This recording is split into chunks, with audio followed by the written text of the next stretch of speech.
Então, mais uma vez, meus amigos, bem-vindos todos. E vocês, como sempre, sintam-se muito bem por aqui para a nossa reunião deste dia 8 de estudo da mediunidade. Já vou adiantando que depois de duas reuniões em que nós aproveitamos para ver outras questões, a parte da apostila, hoje nós retomamos. E eu queria lembrar que o nosso tema hoje é o que está na página 99 e a partir dela. É o chamado tema número 10, da emancipação da alma. Provavelmente isso vai nos ocupar tanto na reunião de hoje como a próxima, porque são muitos itens para nós olharmos de perto. Tá bem? Então, sejam todos bem-vindos mais uma vez. Eu tinha visto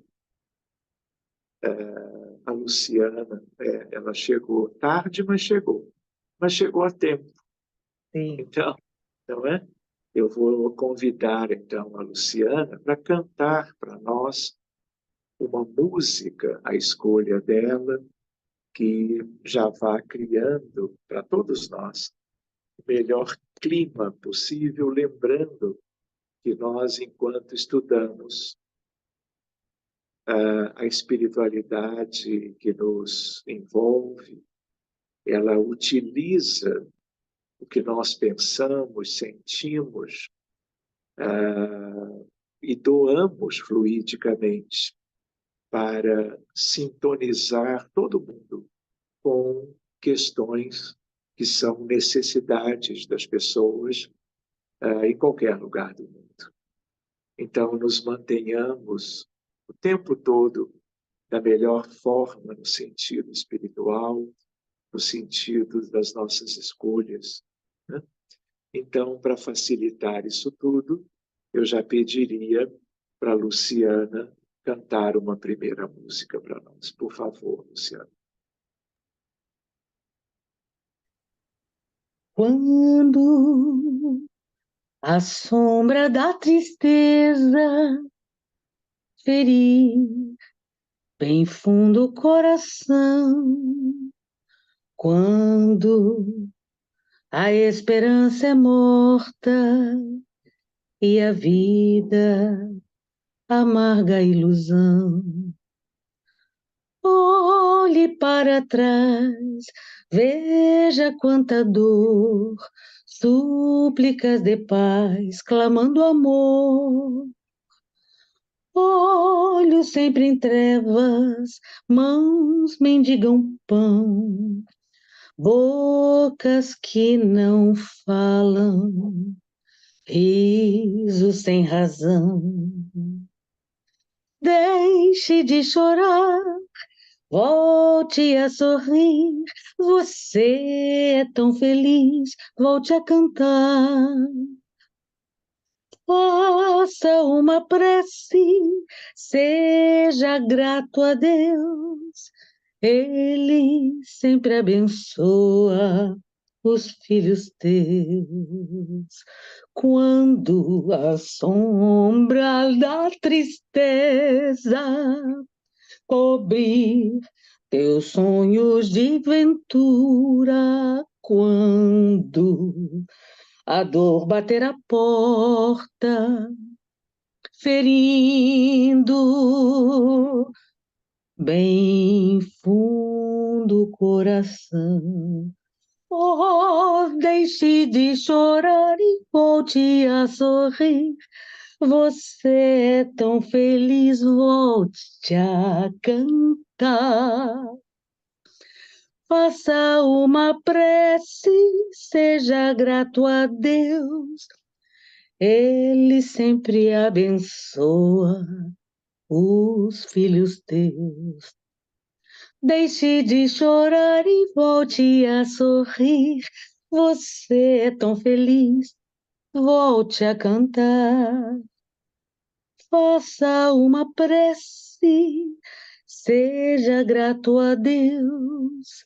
Ele sempre abençoa os filhos teus. Que assim seja. E assim seja, Senhor.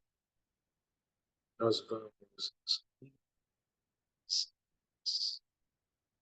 buscando a oração que possa dar luz ao nosso estudo noite, rogando ao nosso Mestre Jesus e a todos aqueles que recorremos nas ocasiões que a oração nos conduz ao melhor.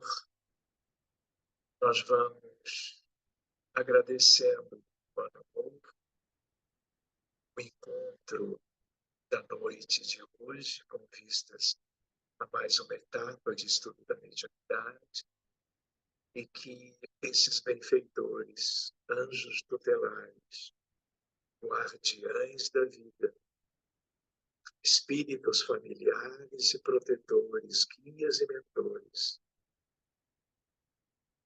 que eles nos inspirem, nos protejam e também se utilizem da melhor maneira possível de tudo aquilo que em suas mãos dadivosas possam ser úteis aos sofredores, aos necessitados de todas as nações da Terra, mas, sobretudo, nos países onde as guerras tão tristemente estão sendo experimentadas pelos seus respectivos povos. Agradecendo a Maria de Nazaré, Senhora do Amor, a João Batista, o Senhor da Justiça, e a todos os apóstolos, a todos esses espíritos de tamanha elevação, que eles envolvam o planeta inteiro e os seus elementos vivos de ajuda possam chegar a todos os lares e também àqueles que nem lares possuem e vivem o desabrigo. Aqui estamos, então, amigos queridos, para o estudo da noite, que vai começando agora mesmo. Muito obrigado e que assim seja.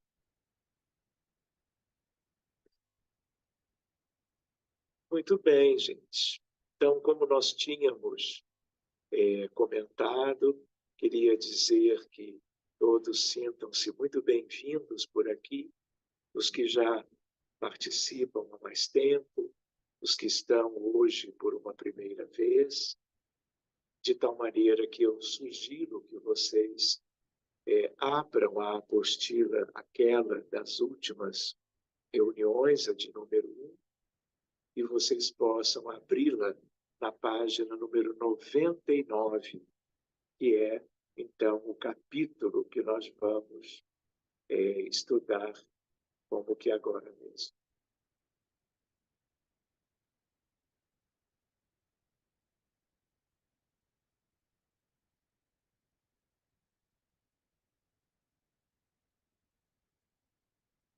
Estou procurando a minha apostila aqui, eu acho que eu fechei alguma janela.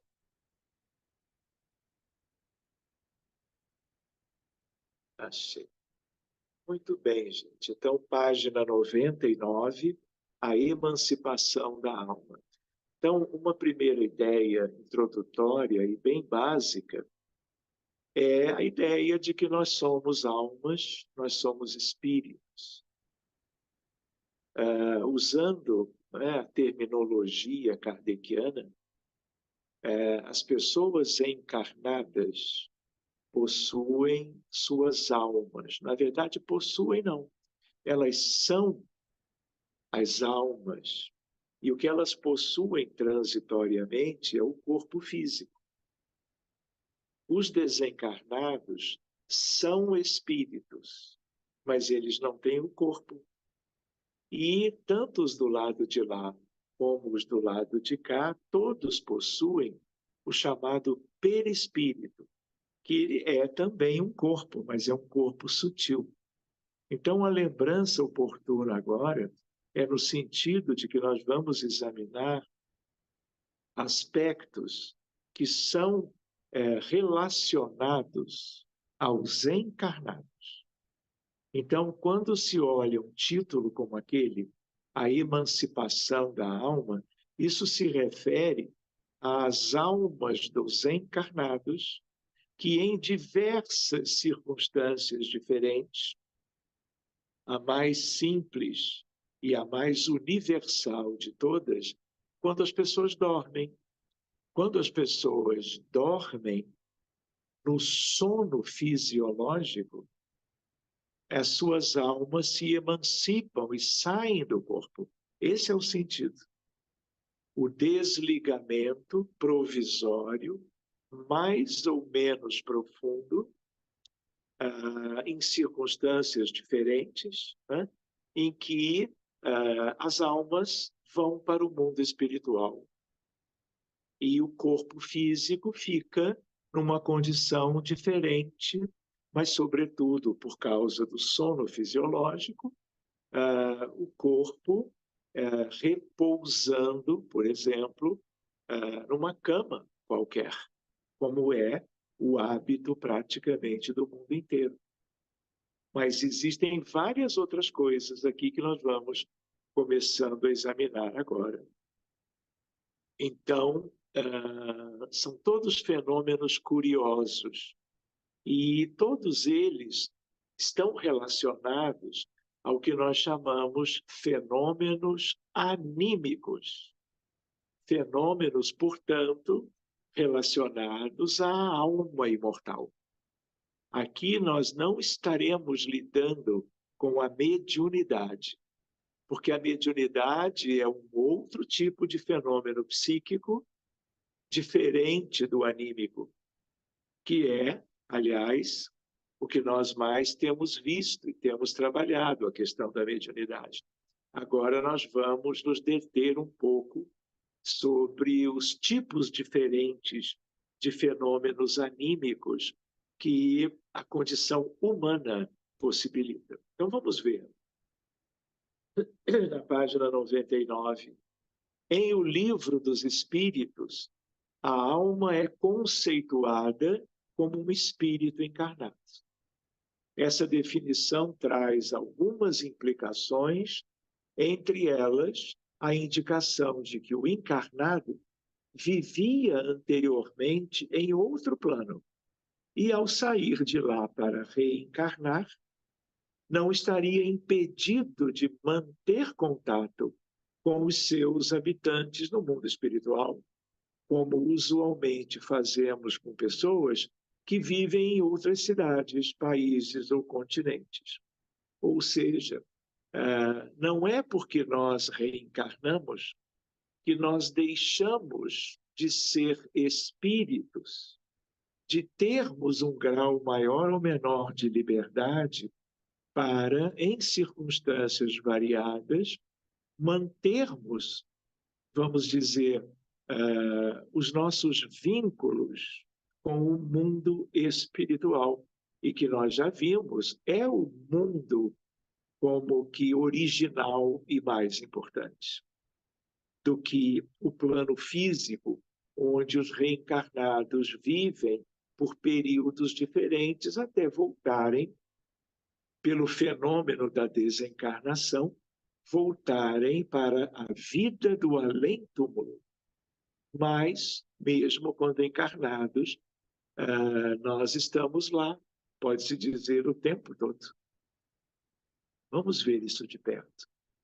Nestas circunstâncias, ensina o Espiritismo o intercâmbio entre um plano e outro. Pode ser regularmente estabelecido por duas vias, a mediúnica e a utilizada diretamente pelo próprio encarnado. Lembram que os fenômenos psíquicos, eles podem ser mediúnicos ou anímicos. É onde nós estamos agora. Pela via mediúnica, o espírito renasce como médium, pessoa possuidora de uma organização física apropriada, sensível, que lhe favoreça atuar como intérprete de pensamentos e de sentimentos dos desencarnados. Pela outra via, objeto desse estudo, a comunicação é realizada pelo próprio encarnado, quando este se encontra no estado de emancipação, assim definido por Allan Kardec, mas que vulgarmente no meio espírita é conhecido como anímico ou ainda de desdobramento espiritual. Entende? Entretanto, as duas vias de comunicação usualmente se sobrepõem, de forma que não é fácil discernir com exatidão quando o fenômeno é de um tipo, quando é do outro. E outra curiosidade, as pessoas que têm a condição mediúnica, especialmente médiuns ostensivos, mas não apenas estes, eles têm também uma facilidade grande para, no dia a dia, em circunstâncias bem diferentes, experimentarem fenômenos anímicos, e que eu diria anímicos conscientes. Porque existem fenômenos anímicos em que o protagonista perde a noção das coisas transitoriamente. Então, seguindo adiante, nas ocorrências anímicas ou de emancipação da alma, o espírito se desprende parcialmente do corpo físico. Torna-se mais livre, mais independente ou mais emancipado. E por si presencia ou participa de acontecimentos em ambas dimensões da vida. E então consegue entrar em contato com espíritos encarnados ou desencarnados. O Livro dos Médiuns explica que as ocorrências anímicas são fenômenos naturais. Tudo aqui é natural. Alguém poderia, desconhecendo a doutrina espírita, achar que, por exemplo, o sonambulismo seja um fenômeno sobrenatural, mas não é.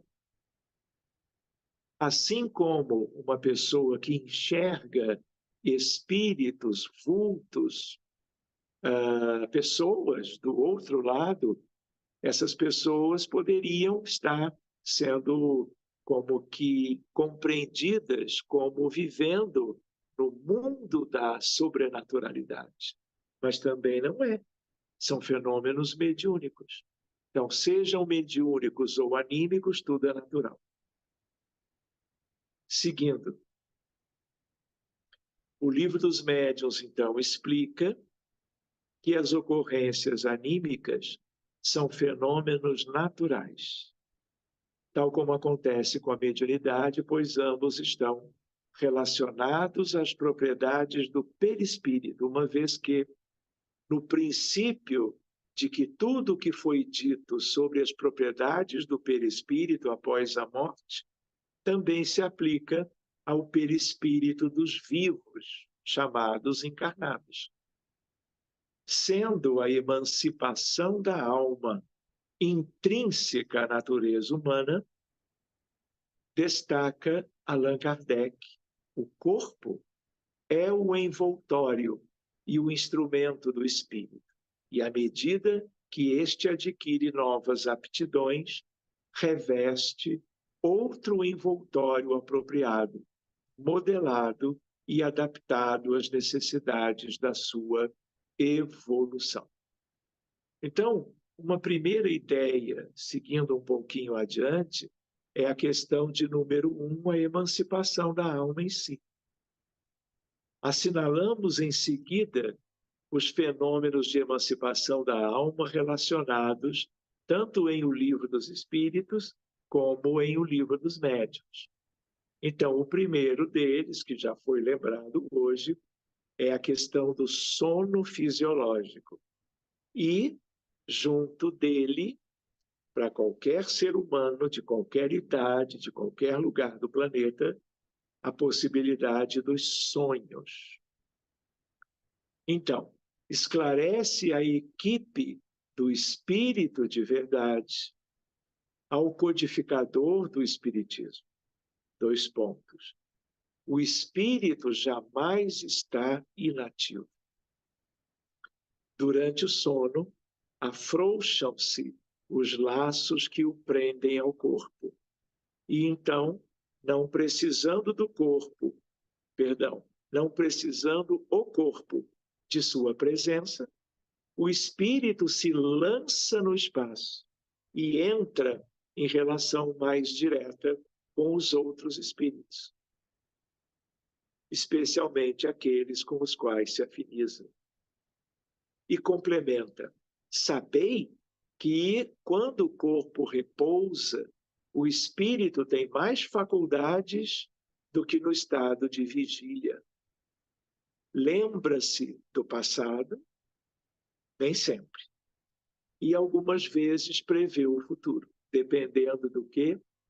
Do grau de emancipação e, quando da emancipação, o seu grau de liberdade para acessar aspectos do mundo espiritual e da sua própria condição como filho de Deus, como espírito eterno, envolvendo passado e futuro.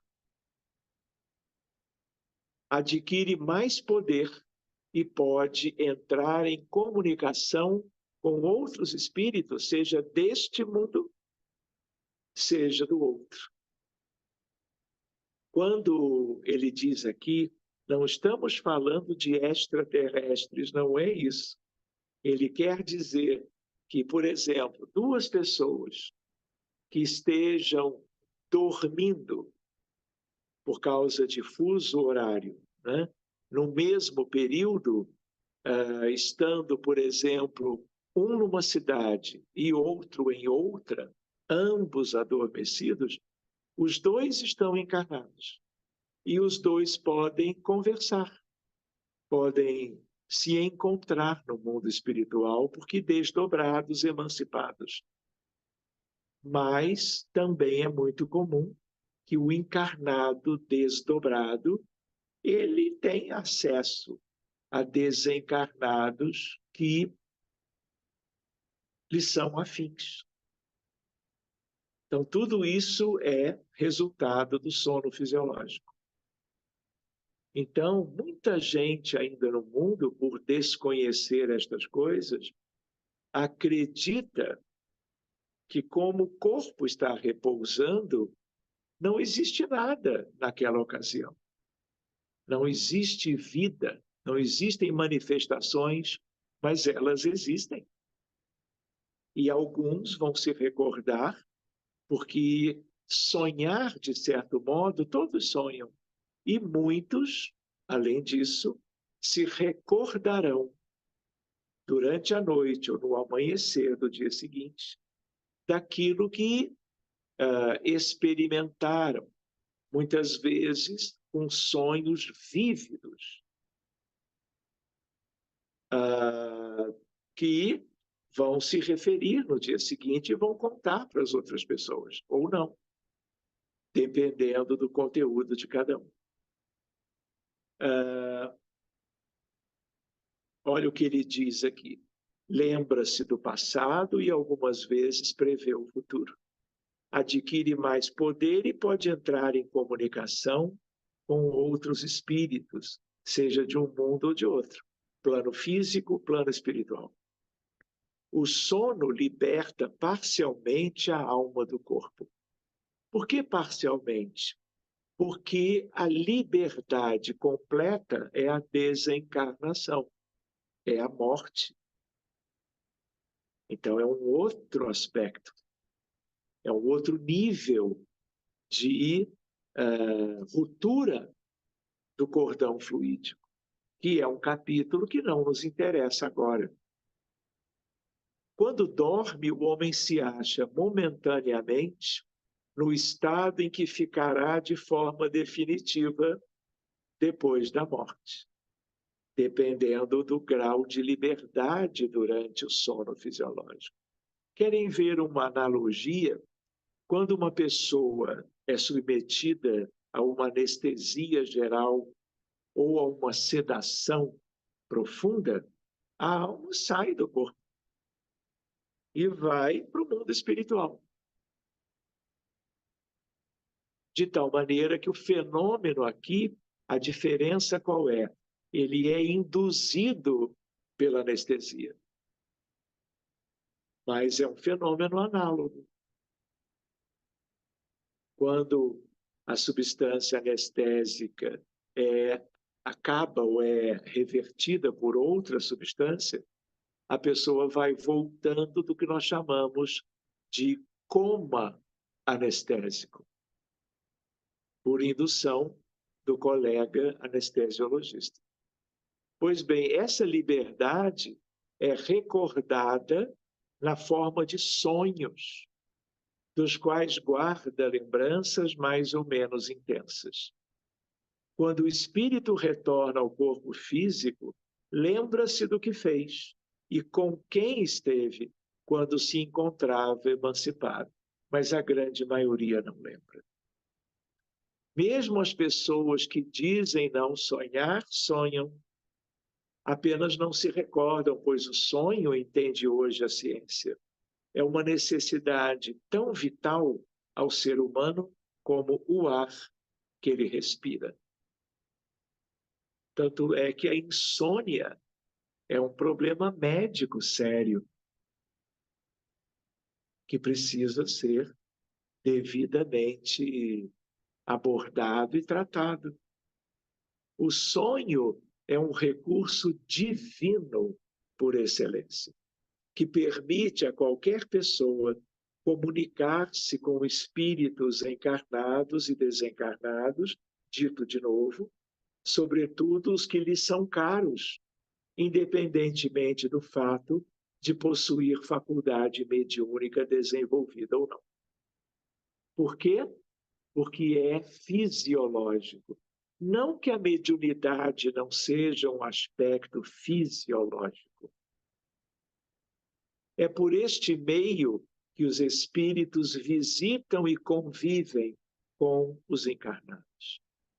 Os espíritos protetores, em particular, muito se utilizam dos recursos do sono e do sonho para auxiliar os seus assistidos, porque aí eles vão ter um contato direto com a alma desdobrada durante o sono dos respectivos encarnados.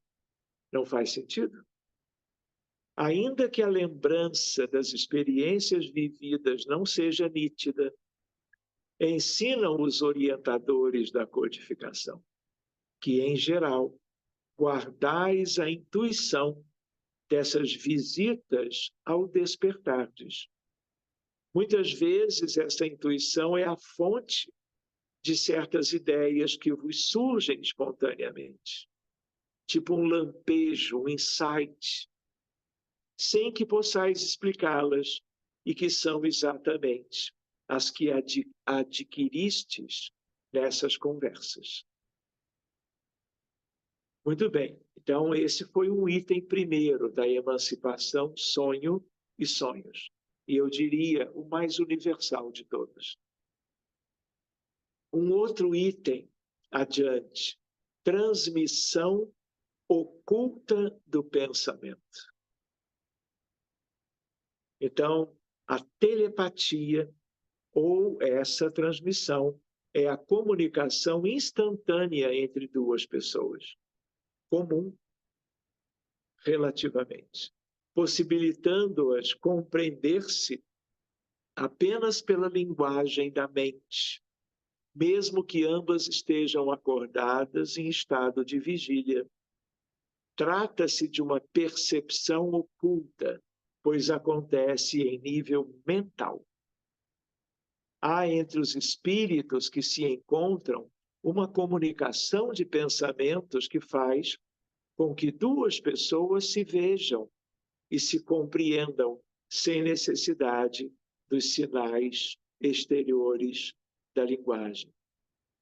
Então, telepatia é um fenômeno de emancipação. Em geral, aqui também. Mesmo estando ambos acordados, despertos, cada um dos dois tem uma facilidade de desdobrar-se. E é esse desdobramento que expõe o perispírito. E aí os pensamentos de ambos se entrelaçam. Por que a telepatia é possível, mesmo que uma pessoa esteja no Brasil, a outra nos Estados Unidos ou na Austrália?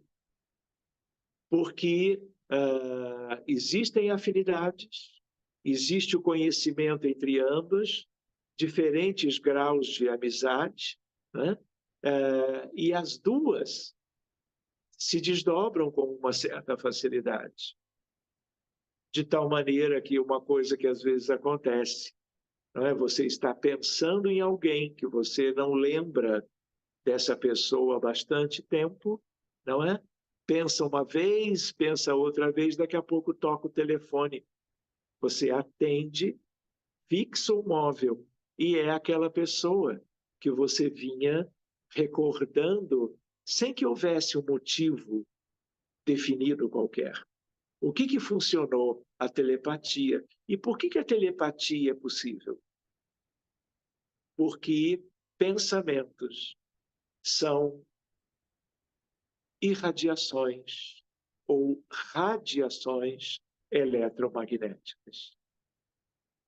E toda radiação eletromagnética, seja o espectro das cores, seja o infravermelho, ultravioleta, seja o micro-ondas, os raios-x, os raios cósmicos, todos eles são exemplos de radiações eletromagnéticas, e o pensamento também. E todos eles têm uma natureza dual. Eles são ondas, então eles se irradiam com a velocidade da luz. Mas eles também têm uma natureza corpuscular. São os fótons do pensamento.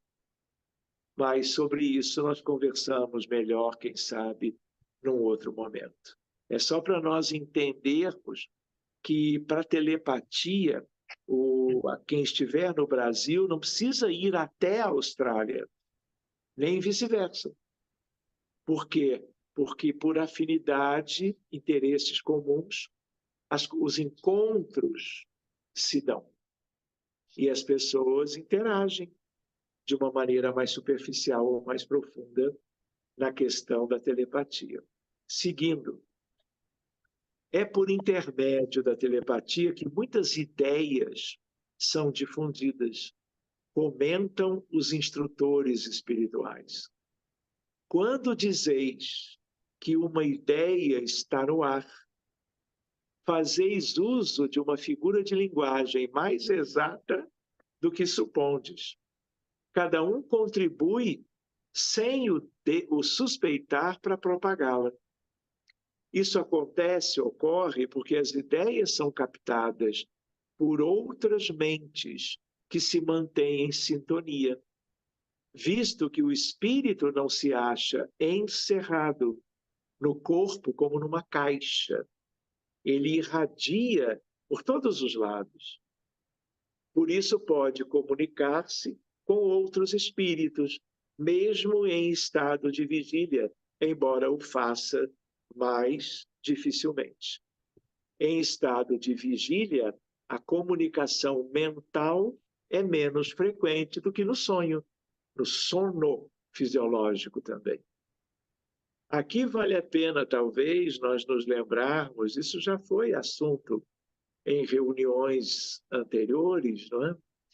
quando nós temos, por exemplo, durante a história da ciência,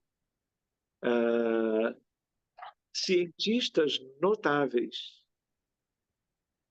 que colaboraram com o avanço da ciência mais ou menos moderna.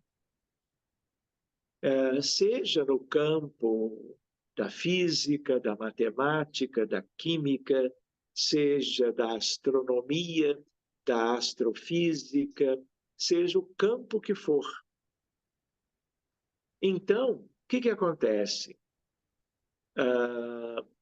As pessoas encarnadas que se voltam para o progresso da ciência, elas têm uma mente voltada para as pesquisas, num livre pensamento, buscando as soluções para os problemas humanos que irão favorecer o progresso da Terra. Não é natural? Então, o que acontece? Vocês imaginam, 2 exemplos, são inúmeros. Vocês imaginam, por exemplo, aquilo que se comentou uma vez sobre a vacina. Talvez tenha sido a mais importante descoberta da ciência médica da história da Terra. E há mais ou menos 300 anos, as crianças e os adultos morriam na Europa de varíola. E todo mundo queria algo para favorecer a preservação da vida humana. E houve um médico inglês chamado Edward Jenner, e ele pensava no drama dos doentes, que eram doentes que ele cuidava, na vizinhança de onde ele morava, crianças morrendo de varíola.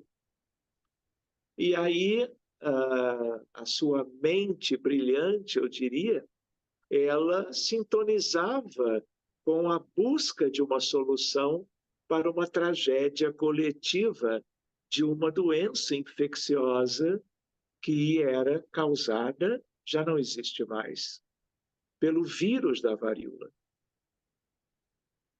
Uma epidemia em toda a Europa. E aí o que acontece? Ele tem uma ideia fantástica, única. E ele faz uma coisa que talvez ninguém no planeta fizesse de maneira análoga. Ele busca o inoculado numa agulha rudimentar da época. Estamos falando de Londres. E aí ele tira material de uma vesícula numa paciente com varíola, da mão dela. O que ele faz? Ele pega essa secreção e inocula no braço do filho dele. De onde ele tirou isso? Não tinha de onde tirar, no sentido do que havia de conhecimentos até então. De onde ele buscou isso? Então, ele, durante a noite, nessa fenomenologia que nós estamos recordando agora, ele, desejando ardentemente fazer algo para evitar tantas mortes, ele vai à esfera de arte, cultura e ciência, que é bem lá para cima, pela condição dele como espírito.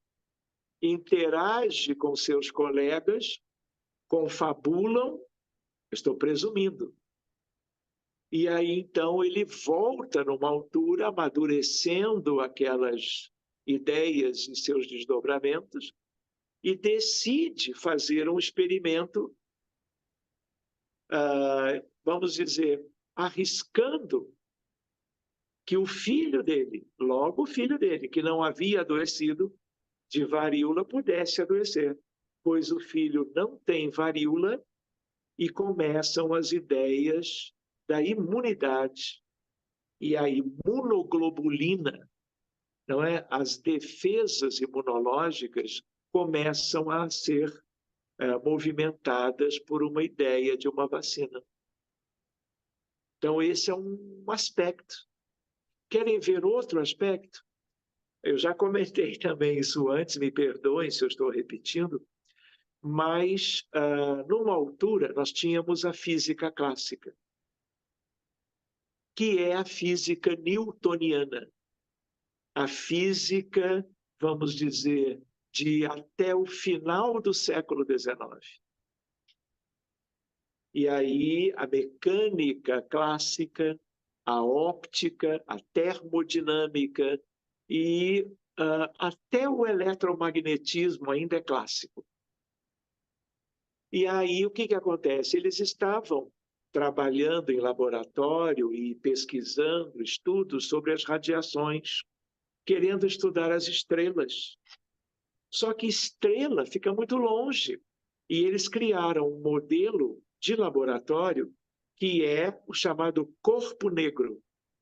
É como se fosse uma estrela irradiando radiações eletromagnéticas e calor, luz e calor, como uma estrela. E tem uma lei, que é uma lei que dava ideia de como seria o comportamento dessas radiações. É a chamada lei de Wien, com W, W-I-E-N. E essa lei, ela deveria explicar como era a chamada catástrofe do ultravioleta a partir dos corpos negros que mimetizavam estrelas. Só que o resultado do laboratório ele foi completamente diferente do que a lei da teoria conhecida até então previa. Essa separação entre a previsão teórica e os dados do laboratório, que sempre são os mais respeitados, foi o que se chamou na época de catástrofe do ultravioleta, que era a principal radiação estudada. Aquela que fica, se eu tenho o espectro das cores do arco-íris, eu vou até o lilás, não é? Até o violeta. Além do violeta, é uma frequência bem mais alta, um comprimento de onda menor, por sua vez, e não é qualquer instrumento que verifica ultravioleta, ainda mais naquela época. Pois bem, o que acontece? Enquanto os físicos todos queriam uma resposta, um deles tem uma ideia diferente nos moldes de Edward Jenner em relação à varíola. O pai da vacina é ele. Quantas centenas de milhões de vidas as vacinas salvaram? Por exemplo, na última pandemia pela Covid-19, por exemplo, mas não só. E aí, quem é que resolve o problema da catástrofe? Max Planck. Quem é Max Planck? O pai da física quântica, da física moderna. E aí a física mudou completamente. E todos os mais importantes avanços da ciência decorreram disso. Claro que Einstein, Paul Dirac e outros fizeram outros desdobramentos extraordinários, né? Foi um conjunto de mentes brilhantes que mudou a história da ciência humana. Então, por que eu estou fazendo essas ilações? Porque as mentes de quaisquer pessoas, elas interagem, elas sintonizam e podem muito bem buscar soluções para problemas muito sérios da humanidade. Voltando. Letargia, catalepsia, mortes aparentes. E aí nós vamos ver esse tema e vamos deixar o restante desse estudo para a semana que vem. Então, vamos ver o que é isso? Vocês lembram de Lázaro, dos evangelhos? Lembram? Quem era Lázaro? Lázaro. Então, o que acontece com ele? Ele adoece e, de certo modo, para toda aquela comunidade, inclusive para as suas irmãs, quem eram as irmãs de Lázaro? Maria e Marta. Não é Maria de Nazaré. Maria, irmã de Marta. Eram os 3 irmãos. E aí elas duas ficaram muito agoniadas pela morte do irmão, e foi uma ocasião em que Jesus estava naquela vizinhança e elas buscam Jesus. Jesus se aproxima, observa aquilo tudo, ele que podia tudo, não é? E ele age de tal maneira, mesmo que o Lázaro tivesse toda a aparência de que já tinha morrido, Jesus age de tal maneira que ele, que estava num estado cataléptico, que é o tema que nós vamos ver agora, ele faz com que esse desdobramento intenso, cataléptico, de Lázaro fosse interrompido. Do tipo, olha, Lázaro, está muito bom aí fora, mas vem para cá, porque está todo mundo preocupado. E Jesus age magneticamente, pelo uso da sua vontade e do seu fluido curativo. E ele reconstitui, trazendo Lázaro de volta. E muitos tiveram, e foi um pouco proposital, a ideia de um grande milagre feito por Jesus. Porque naquela altura, alguém com uma catalepsia como aquela, com toda uma aparência de desencarnação, as pessoas todas estavam achando que Lázaro já tinha morrido. E não tinha. Era uma morte aparente. Olha a terminologia do texto. Era a morte aparente, eu diria, talvez a mais notável da história do nosso mundo. Então vamos ver um pouquinho mais sobre isso. Os casos de letargia e de catalepsia revelam que o espírito tem consciência de si, mas não pode comunicar-se. Eu até quero lembrar aqueles outros que são também da área da saúde, sobretudo médicos ou enfermeiros, que trabalharam ou trabalham numa emergência qualquer. Eu diria para vocês, quantas vezes em plantões de emergência nós vimos e recebemos homens e mulheres, mais elas do que eles, sendo trazidos pelos familiares dentro de uma crise de catalepsia, com uma preocupação enorme dos familiares, receando um problema médico mais sério, um acidente vascular cerebral, um coma por uma situação médica qualquer, um coma diabético, um coma alcoólico, um coma hepático de uma encefalopatia. E muitas vezes eram crises psíquicas, de tal maneira que cabe ao emergencista avaliar cada caso, porque pode ser uma coisa e pode ser outra, não é? Então, sempre o importante é o diagnóstico correto e a melhor abordagem para sanar aquilo. E se é mesmo letargia ou catalepsia, ou morte aparente, trazer de volta numa espécie de Lázaro. Então, é importante lembrar disso. Os casos de letargia, de catalepsia, revelam que o espírito tem consciência de si, mas não pode comunicar-se. Até porque, às vezes, ele lembra, inclusive, depois, onde ele estava, com quem estava e fazendo o quê. Mas, durante a catalepsia, ele está inerte. Não mexe braços e pernas.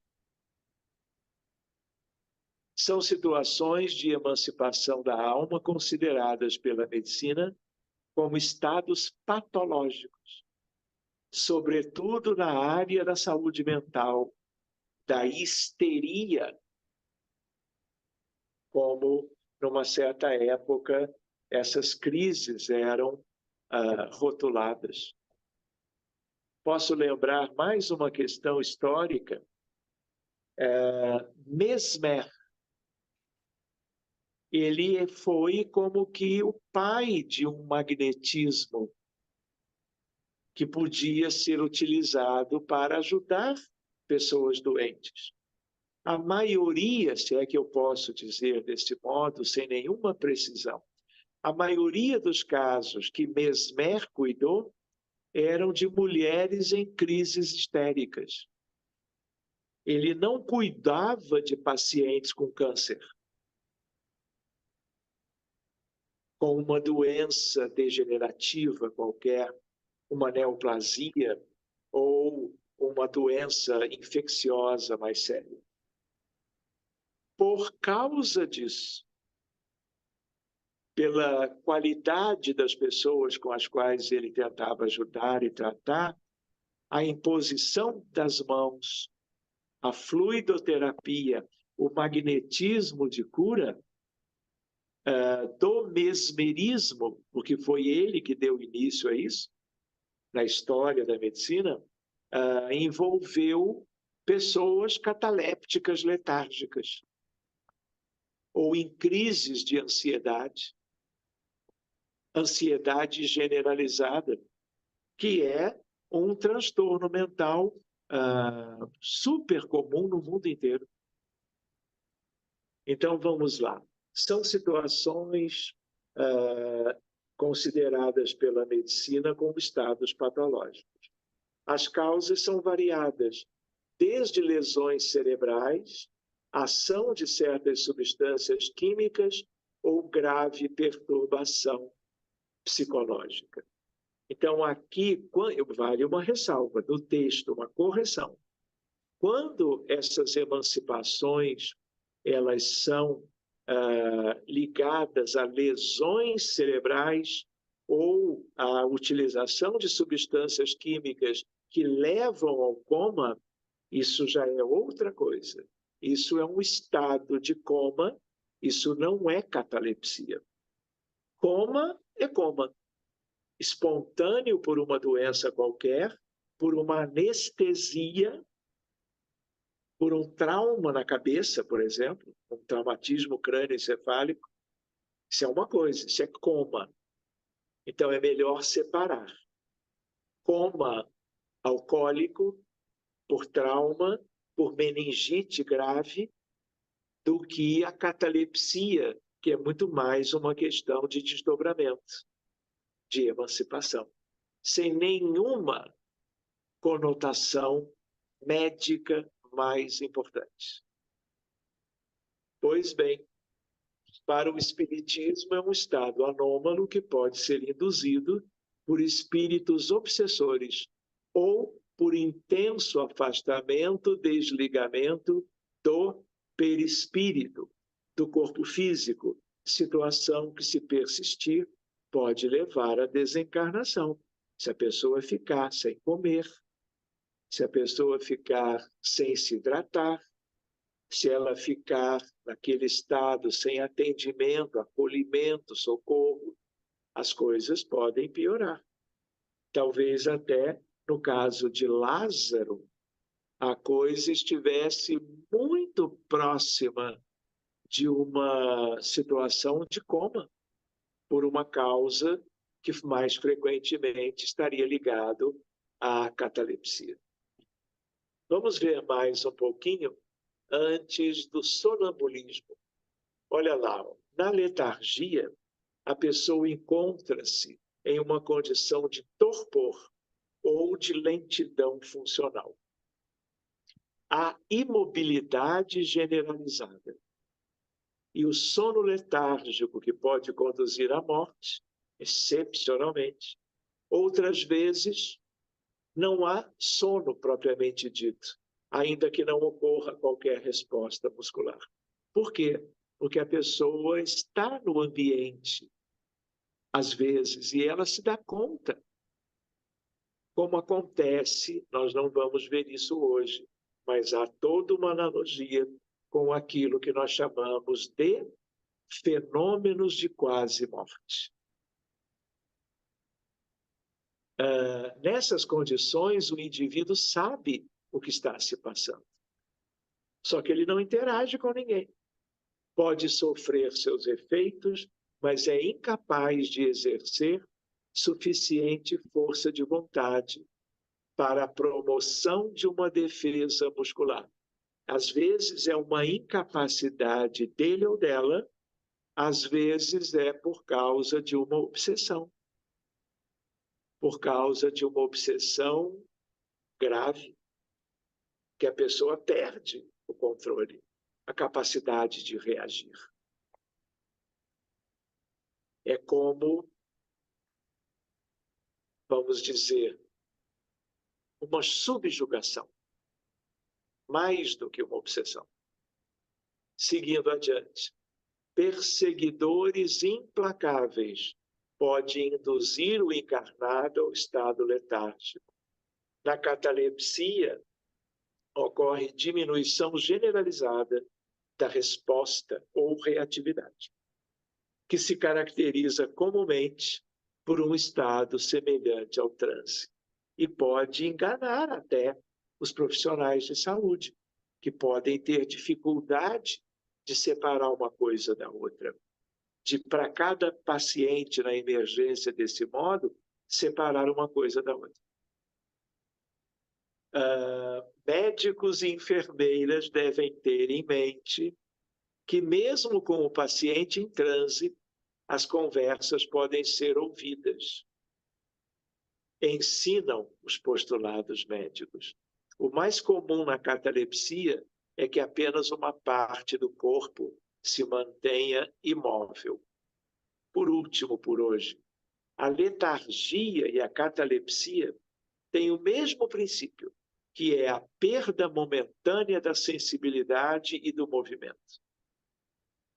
Se você apertar a pele de uma parte do corpo, coisa que em exame físico médico se faz quando a pessoa está inconsciente, para o médico avaliar o que está acontecendo, frequentemente, se é uma catalepsia, não há resposta. Enfim, seguindo adiante.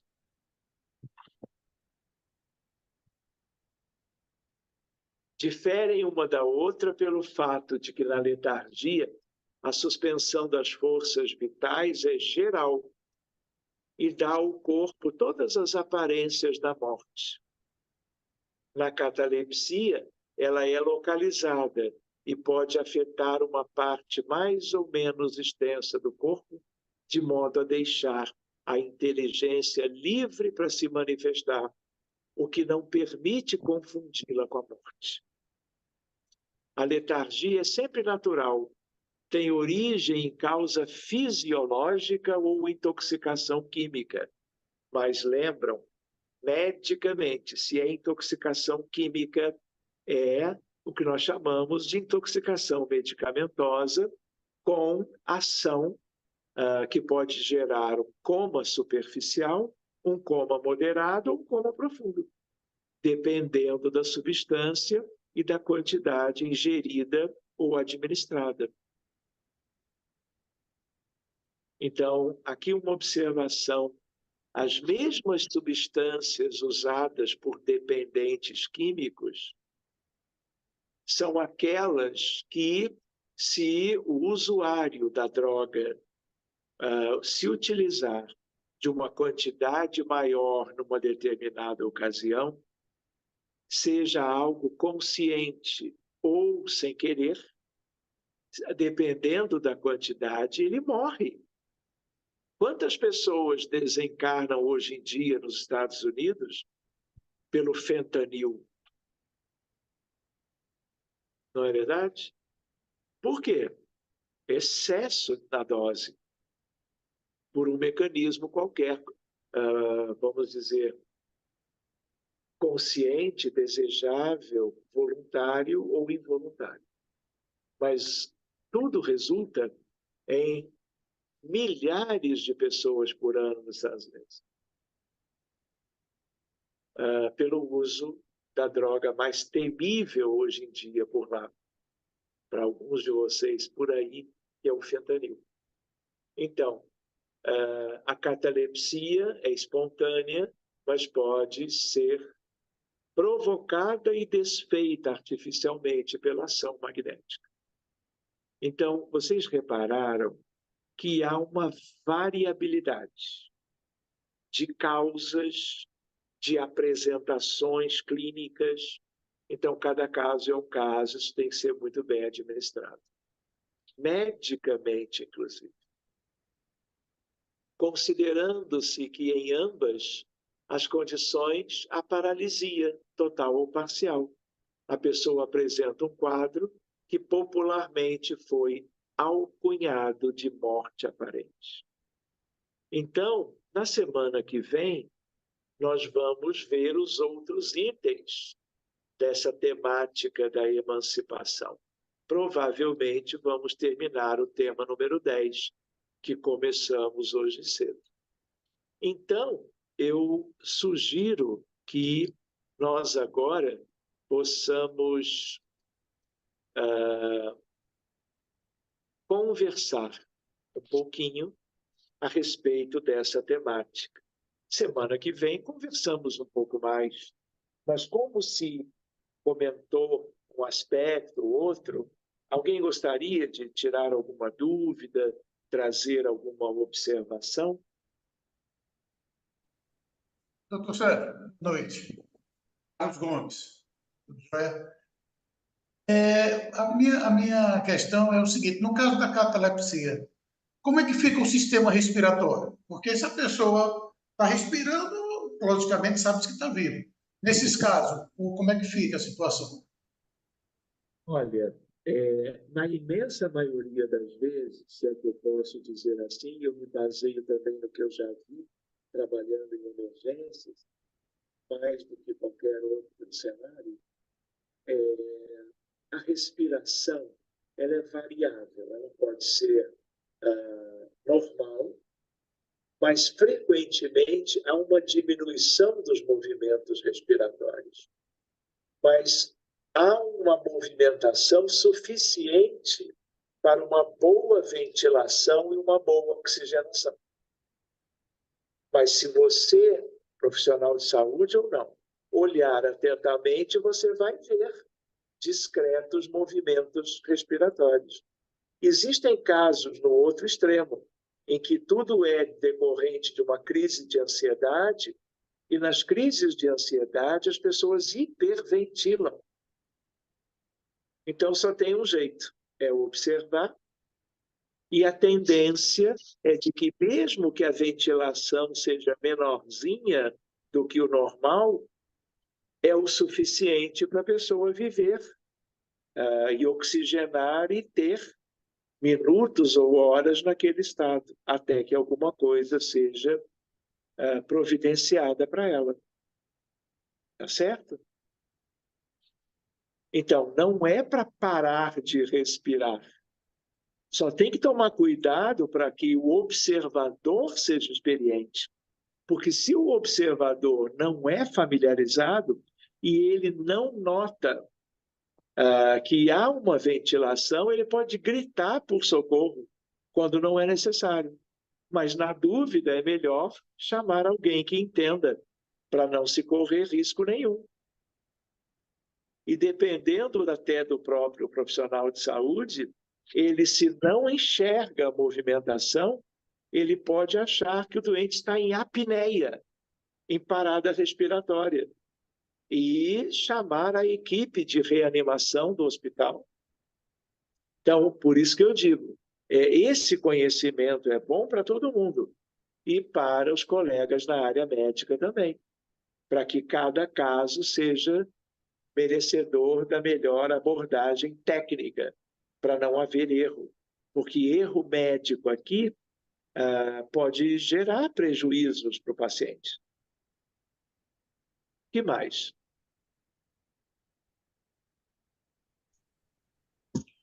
Doutor Sérgio, Diga. é, Marcos? uma pergunta, Sérgio Torres. Ô, Sérgio. Bem, boa noite. Boa noite. É o seguinte, no caso de um paciente em vias de desencarnação, assessorado pela própria espiritualidade, qual é a diferença entre uma pessoa estar em coma anestésico ou não estar? Ou seja, eu penso que, pelas leituras que eu tive, que o coma anestésico dificulta a desencarnação. Isso é verdadeiro? Olha, em parte porque, de certo modo, medicação anestésica, ela facilita o desdobramento do coma, mas a droga é usada num ambiente cirúrgico,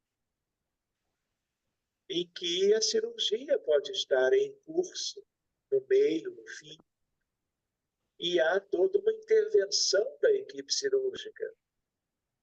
E isso pode atrelar ou manter o paciente ligado ao corpo, pelo drama em termos do ato cirúrgico que ele está experimentando. Então, como há uma movimentação médica, cirúrgica, anestésica, isso perturba a retirada do corpo. Mas mesmo assim, Sérgio, para alguns, porque quando a espiritualidade tem tudo planejado, concatenado, pode até facilitar. Por quê? Não morrem pessoas em cirurgia? Todo dia? Todo dia. Casos de maior risco cirúrgico. Enfim, ficou claro, Sérgio? Sim, sim, obrigado. De nada, meu amigo. Sérgio, posso fazer uma pergunta? Claro, Marcos, diga lá. Quais são, então, as situações em que, muitas vezes, os pacientes são enterrados vivos, que às vezes depois se faz uma exumação e descobre que o corpo estava numa posição diferente do sepultamento, né? Existem duas situações possíveis. Uma é que a pessoa tenha sido enterrada viva de propósito. Infelizmente, isso acontece. Mas o que você comentou é num outro sentido. A pessoa estava num estado cataléptico tão profundo que quem avaliou, não é, seja porque o corpo estava frio, cianótico, nenhum movimento respiratório, os colegas julgaram que a pessoa se foi. Então, quem se foi, não é, Marcos, não volta mais. Então, se voltou e exumando tinha se movimentado, né, no seu desespero, é porque era um estado muito profundo, mas não era a morte física, se assemelhava a ela. Por isso que esse tema precisa ser estudado, porque isso não pode acontecer, não é? É a constatação da morte cerebral, os critérios médicos para dizer que alguém morreu, isso tudo é medicina, isso tudo é ciência, isso tudo tem que ser cumprido e respeitado, para não haver erro. Mas um caso ou outro, tristemente, não é? Fez parte da história dessas questões da humanidade. Tá certo? Tá certo, obrigado. De uma outra maneira, todo cuidado é pouco para você, até porque também tem uma outra ideia, né? Na maioria das vezes, as pessoas, para serem enterradas ou cremadas, as pessoas são, vamos dizer, acompanhadas no enterro, nos procedimentos religiosos. Então, em geral, há um número grande de horas de observação, não é? Para que a urna mortuária não seja fechada a um prazo mais curto e, excepcionalmente, poder ser um caso desse tipo. Então, isso, claro, hoje em dia é cada vez menos comum, mas existe. Outro dia mesmo, Marcos, essa semana, eu vendo algum noticiário no telefone celular, né, vendo notícias, houve exatamente isso, alguém que ia ser enterrado, de repente estava se movendo. E graças a Deus, o enterro foi sustado. Então, o estudo, né, dessas coisas nos traz sempre um alerta para que essas coisas não aconteçam. Muito bem, gente. Então, vamos deixar outras questões, pode ser, para a semana que vem. Anotem e vamos fazer a nossa prece, vamos pensar na corrente magnética, vamos nos lembrando das milhões de dificuldades humanas vividas ao redor do mundo enquanto nós estamos aqui estudando esses temas. Então, eu vou pedir para a Luciana para ela cantar uma outra música, para uma mudança de contexto, para que com a música nós nos preparemos para uns minutinhos de irradiação para os necessitados, todos podendo ajudar, inclusive. Vai lá, Luciana, por favor. Silêncio, acalme o coração, cale os teus ruídos e aguce os teus sentidos. Silêncio, acalme o coração, cale os teus ruídos e aguce os teus sentidos. Sinta a paz chegando de mansinho a envolver, a embalar. Ouça a voz que fala bem baixinho, docemente a consolar. Eu sou Jesus, eu sou o alento e a luz, eu tenho a paz e vos dou a minha paz.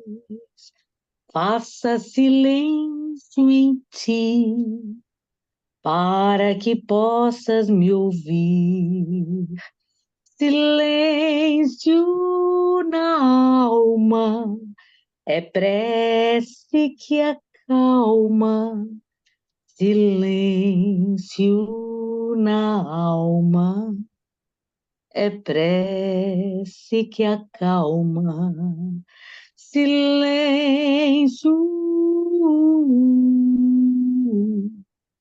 prece,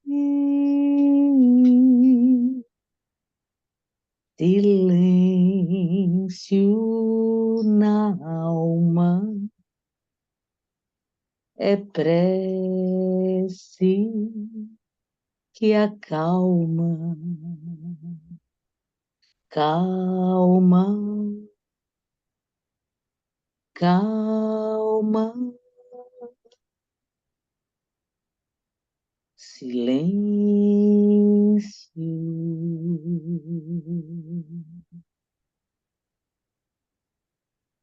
Que assim seja. Obrigado. Nos abraçamos, nos agradecemos a oportunidade de estudo, nos reconhecemos as presenças espirituais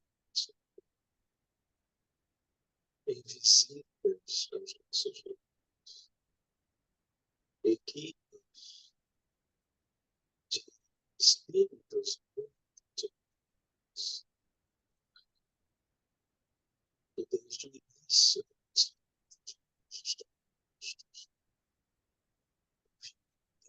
céus e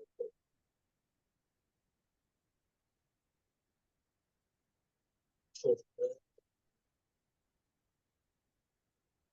os elementos que vão servir a milhões de necessidades, doentes nos hospitais e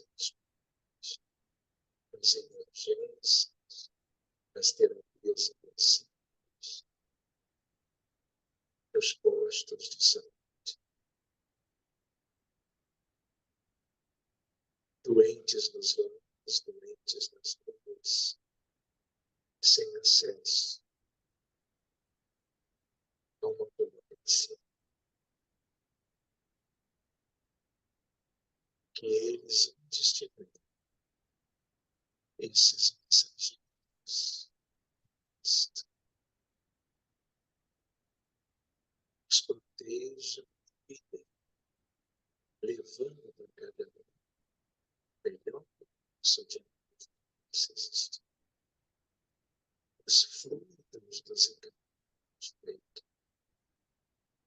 tomados incondicionalmente,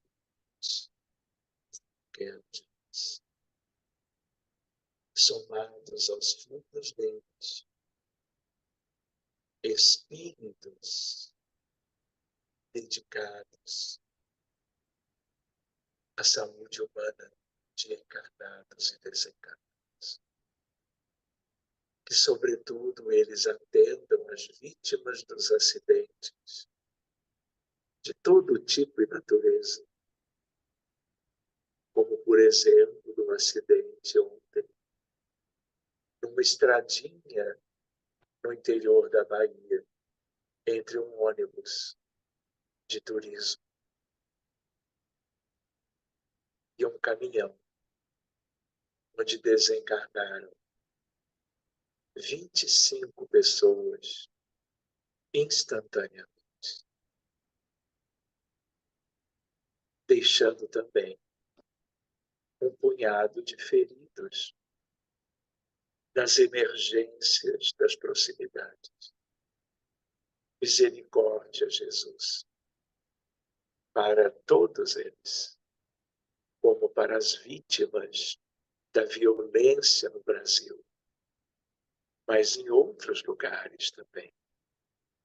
A violência contra as crianças, os abusos, a violência contra as mulheres, o feminicídio, as guerras entre facções, tráfico de drogas, milícias, mas, sobretudo, Jesus, o que temos no Oriente Médio, quanto ao povo palestino, o que temos na Ucrânia,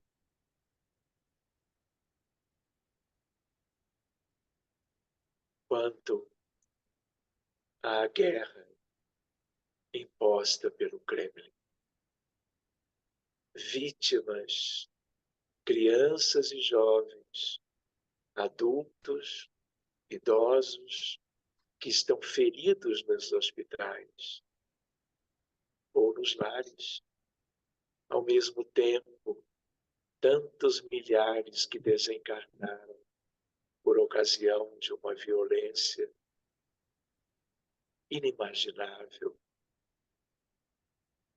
nestes dois grandes contextos. A guerra no Sudão, as tragédias no Haiti. Enfim, Jesus, tu conheces tudo melhor do que nós. Apenas desejamos lembrar esses contextos para que os nossos corações irradiem para cada vítima de qualquer idade, em qualquer topografia, região, cidade, campo, a cura, o resgate, a condução quanto aos mortos para as esferas mais lindas que o teu amor criou para nós.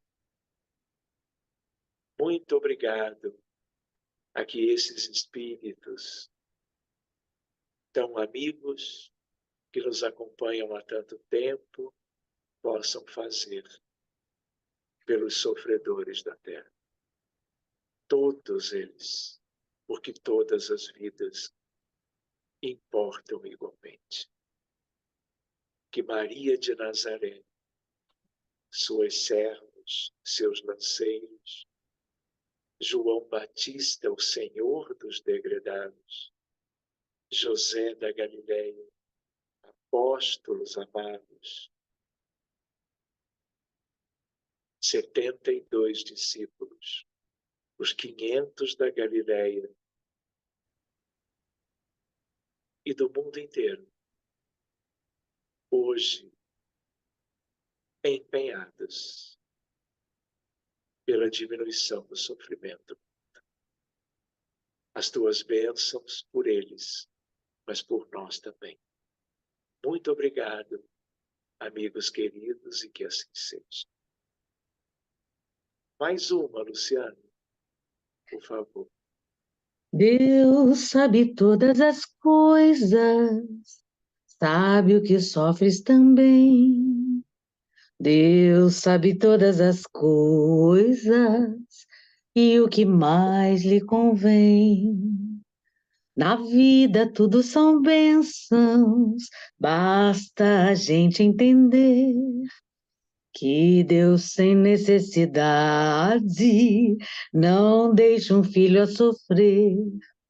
Se sofre, segue confiante, não chores o que passou, pois que talvez mais adiante tenhas o que a alma sonhou.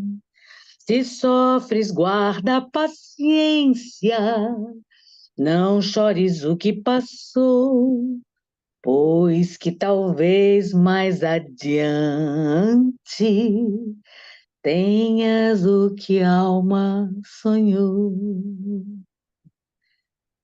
Que assim seja. Terezinha Oliveira. Muito bem. Nada, viu? Então, gente, estão todos bem? Já vamos nos despedindo. E, sendo hoje dia 8, dia 15, se Deus quiser, estaremos retomando o nosso estudo da Agostinho. Uma noite de repouso, de sono e de sonho, sem catalepsia, sem letargia, sem mortes aparentes, tá bom? Muito obrigado para todo mundo. Eu vou pedir, então, para a Vivi já interromper a gravação. Muito obrigado.